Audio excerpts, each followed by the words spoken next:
पश्चिमी घाट। ठीक है, अगला क्वेश्चन है जैव विविधता के नाश का कारण क्या है, ये बताना है। जीवों के प्राकृतिक आवास की कमी, पर्यावरणीय प्रदूषण, वनों का नाश या उपयुक्त सभी।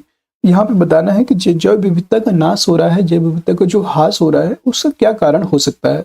जहाँ पे जीवों के प्राकृतिक आवास में कमी हो रही है, ये भी एकदम सही है। पर्यावरणीय प्रदूषण बढ़ रहा है, ये भी सही है। और वनों का नाश हो रहा है, ये कथन भी सही है। इसके सभी कथन सही हैं। इसका राइट आंसर हो जाएगा उपयुक्त सभी, डी ऑप्शन राइट हो जाएगा। अगला प्रश्न है इनमें से कौन सा जैव विविधता के लिए बड़ा खतरा है। जैव विविधता के लिए बड़ा खतरा कौन सा माना जा रहा है। भंगुर परितंत्र जैसे मैंग्रोव और नमभूमि, ये नहीं है। हिमालय में अगम्य आवास हैबिटेट, ये भी नहीं है। प्राकृतिक आवासों और वनस्पति का विनाश तथा झूम खेती, अभी जस्ट बताया, यही एकदम सही हो जाएगा। ठीक है, आरक्षित जैवमंडल बनाना, ये भी गलत हो जाएगा। ठीक है, सबसे बड़ा खतरा क्या है यहाँ पे, तो सबसे बड़ा खतरा है आपको प्राकृतिक आवास, जो कि अभी वनस्पति हैं, इनका सभी का विनाश हो रहा है। और झूम खेती, झूम खेती क्या होती है, तो झूम खेती में जो है यहाँ पे वनों को काटकर खेती की जाती है। वनों को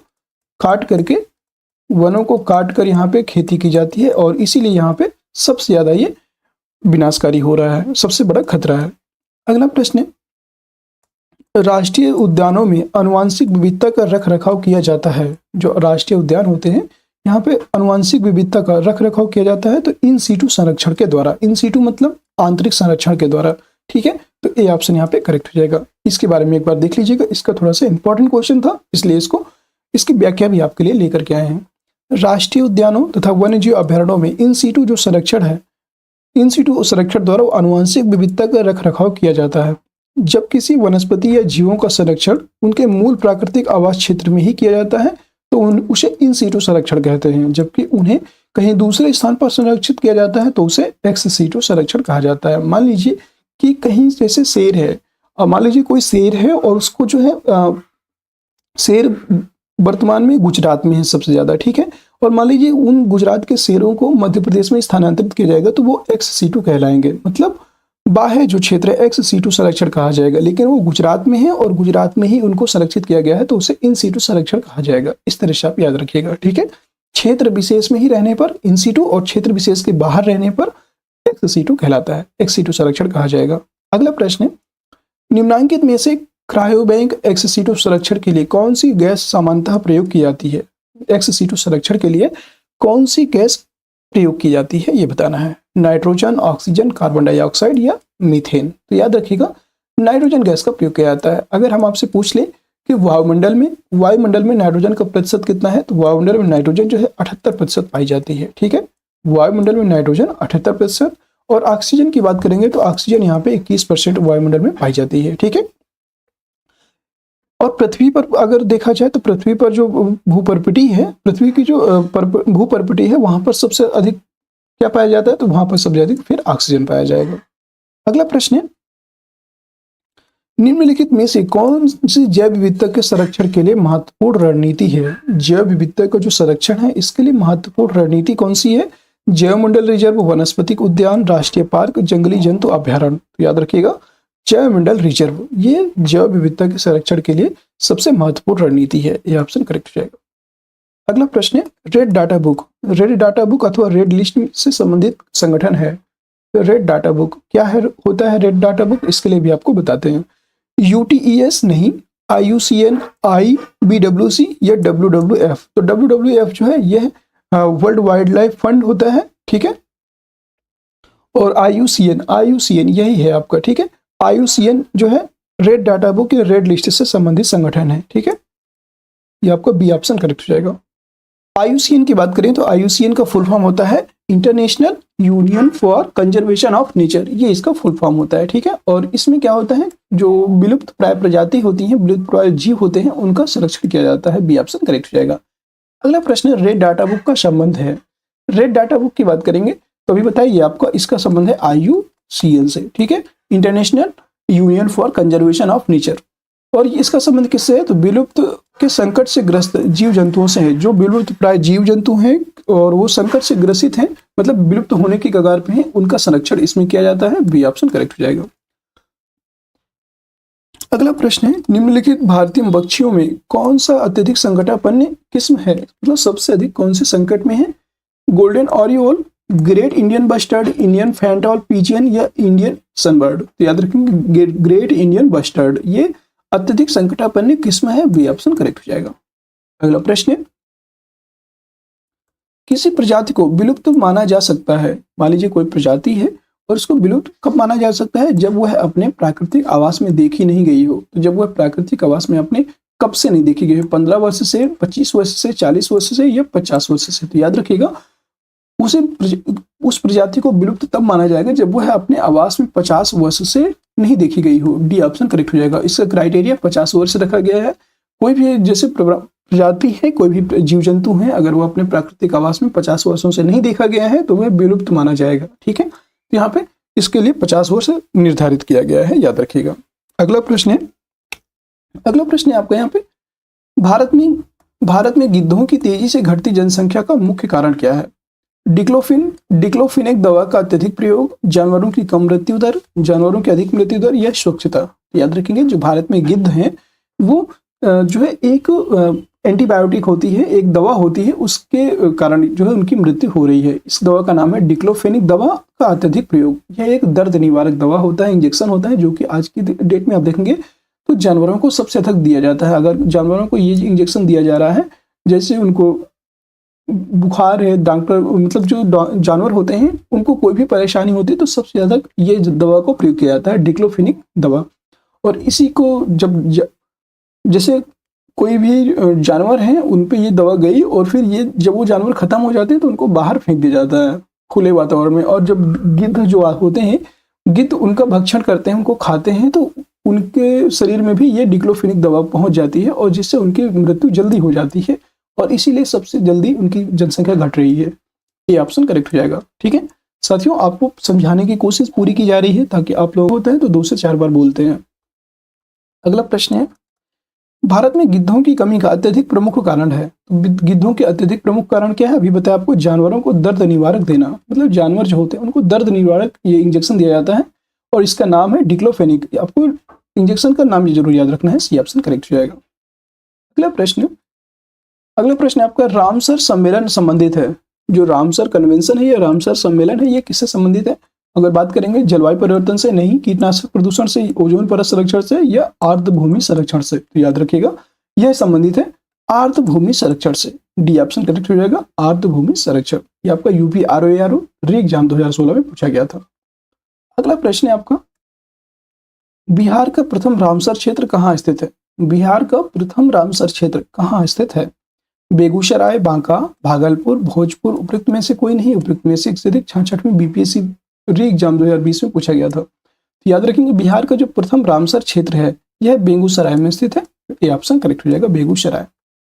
अगला प्रश्न है, वेटलैंड दिवस कब मनाया जाता है? वेटलैंड दिवस कब मनाया जाता है? 2 फरवरी को, 2 अप्रैल को, 2 मई को या 2 मार्च को? तो याद रखिएगा वेटलैंड दिवस जो है यह 2 फरवरी को, 2 फरवरी 1971 से पहली बार मनाया गया था, 2 फरवरी 1971 को। और ये कहाँ से शुरू हुआ है? ईरान शहर से शुरू हुआ है। ठीक है, ईरान से ये शुरू हुआ है। ईरान में रामसर नाम की एक जगह है, वहां से इसको शुरू किया गया है। वहीं पे पहली बार 2 फरवरी 1971 को मनाया गया था वेटलैंड दिवस, और हर वर्ष अब 2 फरवरी को ही मनाया जाता है। अगला प्रश्न है, निम्नलिखित राज्यों में से किसमें भारत की सबसे बड़ी अंतर्देशीय लवणीय आर्द्रभूमि है? मतलब किन राज्यों में भारत की सबसे बड़ी अंतर्देशीय लवणीय आर्द्रभूमि है? यह है गुजरात। गुजरात में है, ये ऑप्शन राइट हो जाएगा। अगला प्रश्न है आपका, भारतीय संसद द्वारा जैव विविधता अधिनियम पारित किया गया। भारतीय संसद के द्वारा जैव विविधता अधिनियम कब पारित किया गया? मई 2000 में, दिसंबर 2002 में, जनवरी 2004 में या अक्टूबर 2008 में? याद रखिएगा यह आपका दिसंबर 2002 में पारित किया गया। बी ऑप्शन राइट हो जाएगा। नेक्स्ट क्वेश्चन है आपका, भारत सरकार ने नॉर्वे सरकार के साथ मिलकर एक जैव विविधता नीति एवं कानून के केंद्र की स्थापना की थी। यह कहाँ स्थापित की थी ये बताना है।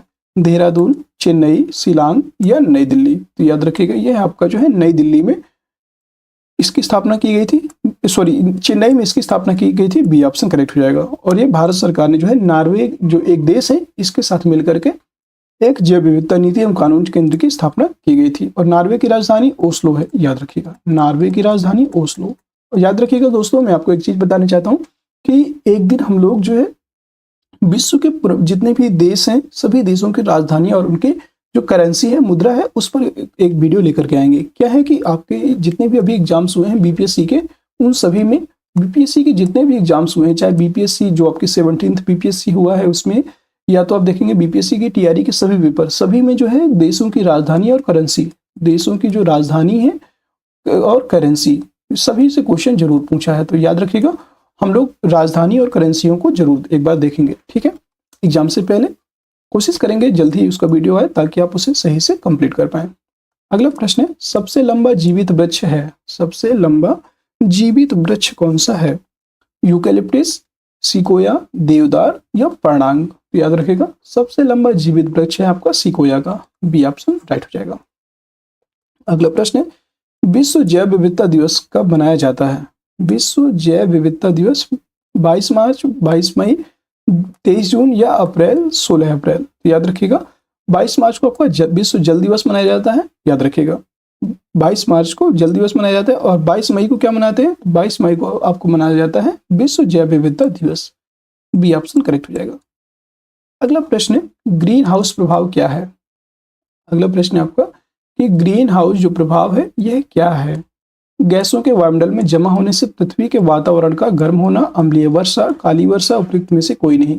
तो ग्रीन हाउस प्रभाव, ग्रीन हाउस प्रभाव जो है क्या होता है? तो इसमें जब सूर्य की जो किरणें आती हैं, सूर्य से जो प्रकाश आता है वो पृथ्वी पर अधिक से अधिक मात्रा में रुक जाए और वापस ना आ जाए, वापस जो है उस वातावरण में, वायुमंडल में ना पहुंच पाए, तो उसे क्या कहेंगे हम? ग्रीन हाउस प्रभाव। जैसे गैसों के वायुमंडल में जमा होने से पृथ्वी के वातावरण का गर्म होना, मान लीजिए कि सूर्य से 100 यूनिट प्रकाश आया और वह जो है 50 यूनिट गए और 50 यूनिट पृथ्वी पर ही रह गया, तो उसे क्या कहेंगे? धीरे धीरे क्या करेंगे? वो पृथ्वी का टेम्परेचर गर्म होना शुरू हो जाएगा और इसी से हम लोग जो है इसी को कहते हैं ग्रीन हाउस प्रभाव।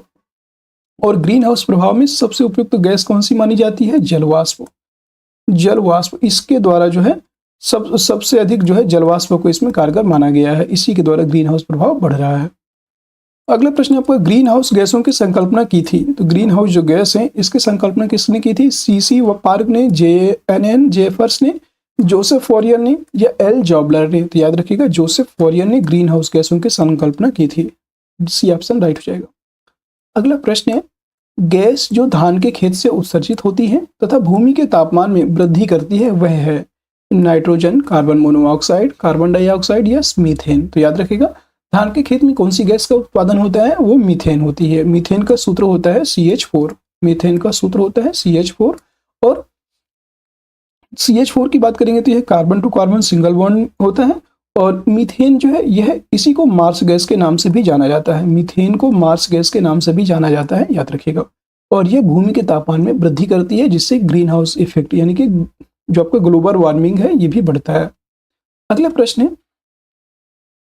पर्यावरण में ग्रीन हाउस प्रभाव में वृद्धि होती है कार्बन मोनोऑक्साइड के द्वारा, कार्बन डाइऑक्साइड के द्वारा, ऑक्सीजन के द्वारा या उपयुक्त में से कोई नहीं? तो याद रखेंगे कार्बन डाइऑक्साइड के द्वारा, जो CO2 होती है, CO2 के द्वारा जो है ग्रीन हाउस गैस में वृद्धि होती है, बी ऑप्शन करेक्ट हो जाएगा।